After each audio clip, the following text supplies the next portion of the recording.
Hi, namaste. Welcome to another edition of Polycast. And today I want to talk about self-realization and enlightenment. And, there's this spiritual path, and uh, it's presented to humans with goals like self-realization, enlightenment, and stories are told about this self-realization or enlightenment. And so I want to, maybe some of the things I want to say are iconoclastic, but let's start with enlightenment. There's no definition of enlightenment. Across the many yogic and mystical traditions, uh, there's no consensus on what enlightenment means. In some traditions, it means like some kind of union with God, and some it means the energy of the Kundalini rises up and merges in the Sahasrara, and in others, the meditation pierces the blue pearl of individuality, which shatters and makes you one with everything. And some it's just, it could be nirvana in Buddhism, which is extremely abstract. There's no meaning of enlightenment. And so it becomes really hard to pin down what does it mean for somebody to be enlightened. And the only thing you could probably say in general is that it means you feel a lot more in tune with yourself or everything or the universe than you used to, or that you see other people being. And that's not a very deep meaning. And a lot of people think that they're enlightened. Think of like if you're a drop of water or even a little bit of water vapor, and somehow you become a raindrop and you merge in the swimming pool back there. Wow, that's like a million times more vast than you were before. And if you're the swimming pool and I drain you into the river that goes into the ocean, wow, that's like inconceivably vastly more expanded and different than your original identity. But does that make you everything? Does that make you the spirit that created the entire universe? It takes 14 billion years to go from one end of to the other at 182,000 miles per second. How would you know? You know, this is a very dense reality that we live in, where by nature our soul illuminates our conscious experience, but we're somewhat trapped in this meat suit, this earth suit that's got a mind and a body and a limited perspective. It's not the place where souls go to be one with everything.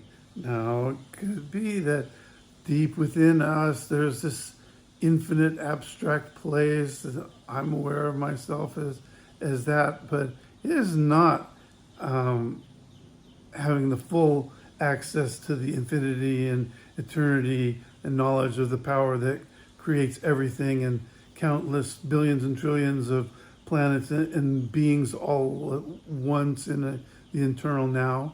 No, it's not.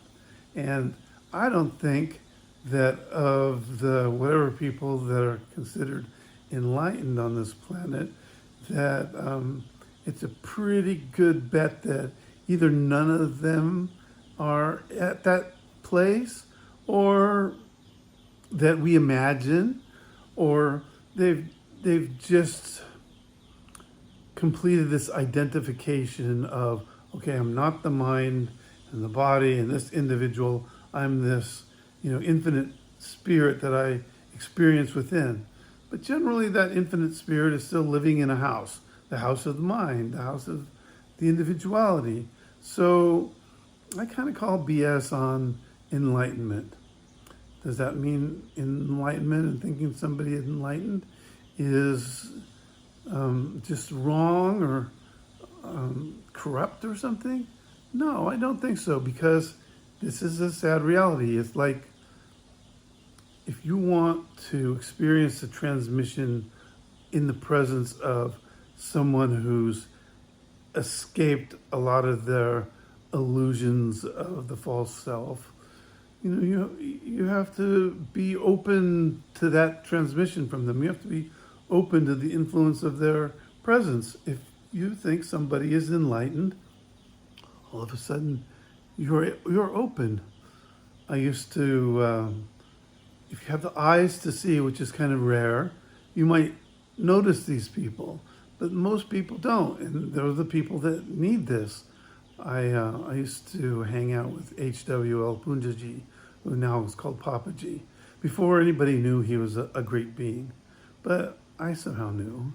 And we used to walk around the streets of Lajpat Nagar in New Delhi, and he'd buy me a mango dalasi because he was so sweet, and we'd walk through the park and sit and like stare at each other and absorb the vibrations. And people didn't grasp him, even his family. There wasn't a lot of, oh, it's the guru feeling around him. He was not collecting disciples, so he didn't have the collective power of all these followers, working through him. And people just weren't able to see that. Later, when he became famous, then there was a whole group of people, hanging around him and getting the transmission from him. And part of what made that possible was he was considered enlightened, and they knew that they could, that grace would flow through him. So this is the guru principle. People misunderstand the guru, like they think the guru says something. Oh, you're all one. You're not the mind. You're the spirit. And it's just these words that people get from the guru that you don't need because you can get in a book or from your friends. But that's not where the transmission really is. It can be, but generally it's just the surface. We exist on many levels at once. At the spiritual level, at the subtle, they call causal level, the pure mind, and the energetic level. And somebody who has got in touch with the really deeper, truer parts of themselves it's like a fire that can catch around them. It's an energy that can transmit beyond words. So, but to be open to it, you have to be open to it. And so thinking somebody's enlightened might be a great thing, and maybe it's not even good for me to try and burst that bubble. But the word enlightenment is just kind of like, take it with a grain of salt and make use of it. It's probably good to, in some ways, look for the spirit of light and truth in every person that you interact with, and that will bring out the best in them. But doesn't mean you should trust all their opinions about lizard people or whatever thoughts and opinions they have.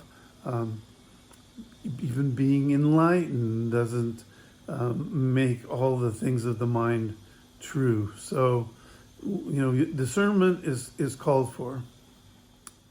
Now,